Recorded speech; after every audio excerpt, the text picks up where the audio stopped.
प्रिय विद्यार्थियों, आज हम भौतिक भूगोल के अंतर्गत भौगोलिक चक्र की व्याख्या करेंगे। भौगोलिक चक्र ये बताया जा चुका है कि पृथ्वी के अंतर्जात बल पृथ्वी के तल पर विषमताएं उत्पन्न कर देते हैं, जिससे कोई स्थान समुद्र से निकलकर ऊंचा उठ जाता है या ऊंचे स्थान नीचे धंसकर जलमग्न हो जाते हैं। इन अंतर्जात बलों के कार्य का विरोध बहिर्जात बलों द्वारा होता रहता है। जैसे ही कोई भूखंड समुद्र तल से ऊपर उठता है, वैसे ही उस पर बहिर्जात बल अपना कार्य प्रारंभ कर देते हैं। ऊंचे स्थान कटकर नीचे होने लगते हैं, घाटियाँ गहरी व चौड़ी होने प्रारंभ हो जाती हैं। जल, वायु, हिम आदि बल भूतल की विषमताओं को अपक्षय और अपर्दन के द्वारा नष्ट करके एक समतल क्षेत्र को जन्म देने लगते हैं। इन दोनों बलों के परस्पर विरोधी कार्य के फलस्वरूप ही किसी भूखंड की दृश्य भूमि परिवर्तित होती रहती है। कोई भी दृश्य भूमि इन दोनों प्रकार के बलों के कार्यों का परिणाम संपादित करती है। जैसे ही बहिर्जात बल किसी भूखंड को संप्रायित करने में सफल होते हैं, वैसे ही अंतर्जात बल उस भूखंड को पुनः ऊपर उठा देते हैं, जिसे बहिर्जात बल पुनः समतल करने वाला कार्य प्रारंभ कर देते हैं। वो दृश्य भूमि प्राय पुनः उन्हीं विभिन्न अवस्थाओं में से गुजरती है जिनमें से वह पहले गुजरी थी। दूसरे शब्दों में, दृश्य भूमि का ऐतिहासिक जीवन होता है, जिसकी विभिन्न अवस्थाओं में होकर उस दृश्य भूमि को गुजरना पड़ता है। दृश्य भूमि की विभिन्न अवस्थाओं को तरुणावस्था, प्रौढ़ावस्था तथा जीर्णावस्था के नाम से जाना जाता है। अतः दृश्य भूमि के विकास की कल्पना एक चक्र के रूप में की गई है, जिसमें विकास की विभिन्न अवस्थाओं क्रम के अनुसार गठित होती रहती हैं। इस चक्र को भौगोलिक चक्र के नाम से जाना जाता है। दूसरे शब्दों में इसे भू आकृतिक चक्र के नाम से भी पुकारा जाता है।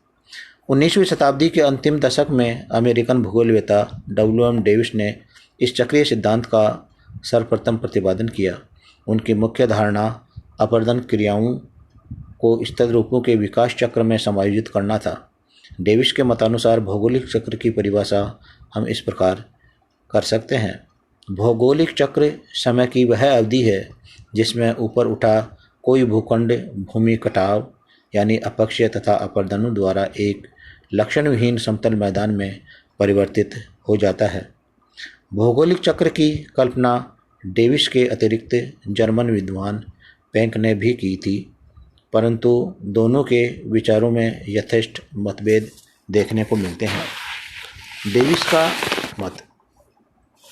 डेविस के मतानुसार कोई भी स्थल विकास की दृष्टि से अपनी संरचना, प्रक्रम और समय का कार्यफल होती है।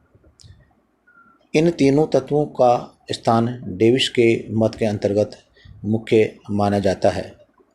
डेविस के भौगोलिक चक्र को समझने के लिए इन तीन तत्वों को समझना परम आवश्यक होगा। संरचना। शैलों की संरचना से डेविस का आशय आजकल प्रयुक्त संरचना शब्द का अर्थ से अधिक व्यापक है। संरचना में शैल की स्थिति और प्रकृति दोनों सम्मिलित हैं। शैल की स्थिति में शैल का अभिनति, कोण, नति, लंब, वलन और भ्रंश का वर्णन आवश्यक रूप से किया जाता है। शैल की प्रकृति में शैल के प्रकार, उसकी आपेक्षिक कठोरता और आपेक्षिक पारगम्यता सम्मिलित की जाती है। संरचना अपर्दन क्रिया को प्रभावित करती है। कठोर शैलों की अपेक्षा नरम शैलें जल्दी कट जाती हैं। कुछ शैल परतदार होती हैं। यदि उनमें अनेक संधियां और भ्रंश हों तो अपर्दन और अपक्षय की संभावना अपेक्षाकृत अधिक बढ़ जाती है। आग्नेय शैलें प्राय तलछटी शैलों की अपेक्षा देर से अपर्दित होती हैं। तीव्र ढाल वाली शैलों का नरम ढाल वाली शैलों की अपेक्षा अधिक अपर्दन होता है। कठोरता और पारगम्यता भी अपर्दन क्रिया को बड़ा प्रभावित करती है। उदाहरण के लिए ग्रेनाइट की अपेक्षा गेब्रो शीघ्र अपर्दित होती है। थानबनी के अनुसार स्थल रूपों के विकास में नियंत्रण करने वाला प्रमुख कारक भूवैज्ञानिक संरचना है और यह बात उनमें परिवर्तित भी होती है। प्रक्रम शैलों का अपक्षय और अपर्दन करने वाले कारकों को प्रक्रम के नाम से पुकारा जाता है। उदाहरण के लिए बहता जल, पवन, हिमनद, समुद्री तरंगें इत्यादि विभिन्न प्रक्रम कहलाते हैं। जैसा पहले हम कह चुके हैं कि प्रक्रम सामूहिक रूप से स्थल रूपों को प्रभावित करते हैं। इनमें बहते जल का प्रभाव सबसे अधिक दृष्टिगोचर होता है। अपर्दन की क्रिया रासायनिक और भौतिक दोनों विधियों से संभव हो पाती है। प्रक्रमों का प्रभाव संरचना पर निर्भर करता है। उदाहरण के लिए यदि स्थल रूप में उच्चावच लक्षण तीव्र हैं तो अपर्दन की क्रिया बड़ी तीव्रता के साथ संपादित होती है। यदि उच्चावच लक्षण तीव्र नहीं हैं तो प्रक्रम धीरे धीरे कार्य करते हैं। पर्वतों में नदियां मुख्य रूप से ऊर्ध्वाधर काट करती हैं, परंतु मैदानों में नदियों के ऊर्ध्वाधर काट की अपेक्षा क्षैतिज काट अधिक महत्वपूर्ण होता है। डेल्टों में अपर्दन लगभग समाप्त हो चुका होता है और निक्षेप कार्य प्रधान रूप से दिखाई देता है। समुद्र तटों पर समुद्री तरंगें तटीय क्षेत्रों पर अपर्दन व निक्षेप कार्य करती रहती हैं। इन कार्यों में परिवहन का महत्व अपेक्षाकृत अधिक नहीं होता। मरुस्थलीय क्षेत्रों में पवनें मिट्टी उड़ाकर शैलों को काटती रहती हैं और अपर्दन और परिवहन निक्षेप द्वारा स्थल रूपों का विकास करती रहती हैं। पर्वतीय और हिम क्षेत्रों में हिम नदियाँ स्थल रूपों में परिवर्तित होती रहती हैं। समय इस तत्व को अवस्था के नाम से भी जाना जाता है। यद्यपि संरचना और प्रक्रम स्थल रूपों का विकास करती है, तथापि इस काम में समय का बहुत बड़ा योगदान होता है। तीव्र उच्चावच लक्षण वाले क्षेत्रों को प्रक्रम बड़ा तीव्र कार्य करता है, परंतु समय गुजरने पर जब पर्वत घिसकर नीचे हो जाते हैं, मैदानों का विस्तार यथेष्ट हो जाता है और उच्चावच सम हो जाते हैं तो प्रक्रम शिथिल पड़ जाते हैं। डेविस ने समय के अनुसार स्थल रूपों के विकास को 3 अवस्थाओं में विभाजित किया है: तरुणावस्था, प्रौढ़ावस्था और जीर्णावस्था। डेविस की कल्पना के अनुसार अंतर्जात बल के प्रभाव से सर्वप्रथम भूतल का कोई भूखंड समुद्र तल से ऊपर उठता है। सरलता के लिए यह माना गया है कि उठते समय इस भूखंड का अपर्दन नहीं होता। यह भूखंड कठोर और मृदु शैलों द्वारा निर्मित होता है तथा इसकी विभिन्न परतों में जोड़ व दरारें होती हैं। उसका बल बिल्कुल सम नहीं माना गया है, बल्कि इसमें कुछ असमानताओं की उपस्थिति को स्वीकार किया गया है।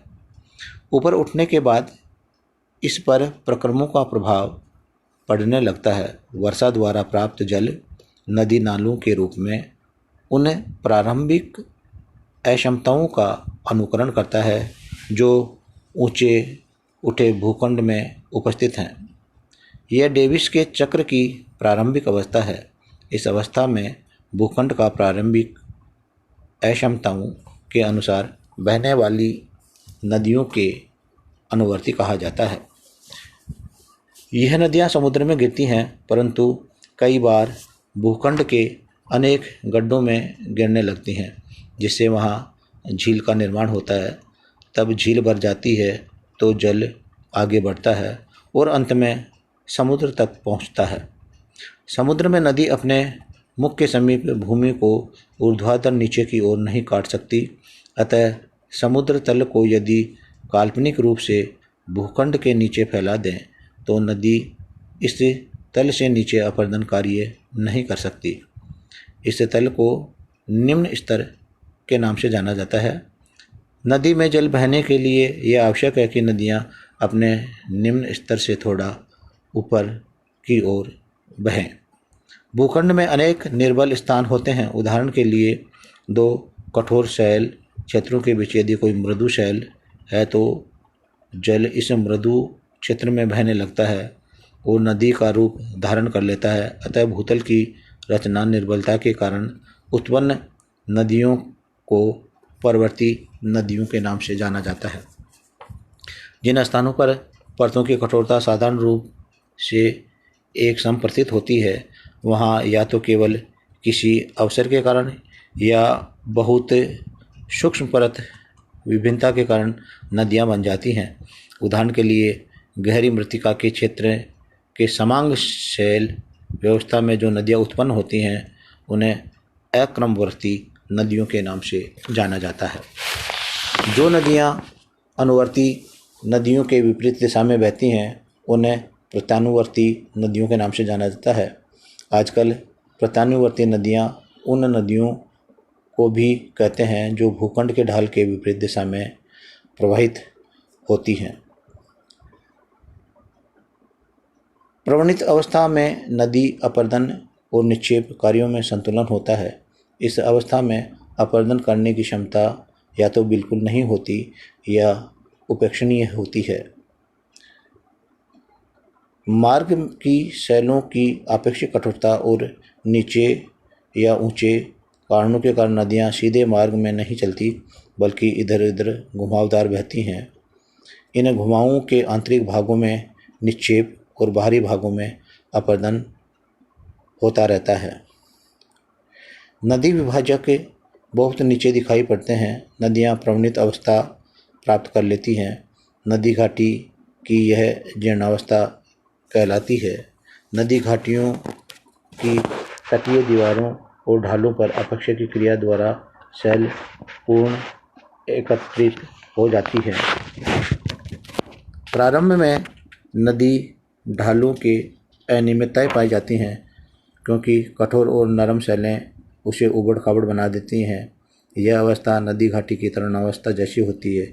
इसमें चूर्ण बड़ी मात्रा में फिसल कर नीचे गिर जाता है। संप्राय मैदान की कल्पना करते समय उन्होंने न केवल जल की नदियों को बल्कि शैल चूर्ण व मलबे की नदियों को प्रवणित अवस्था में प्रविष्ट माना है।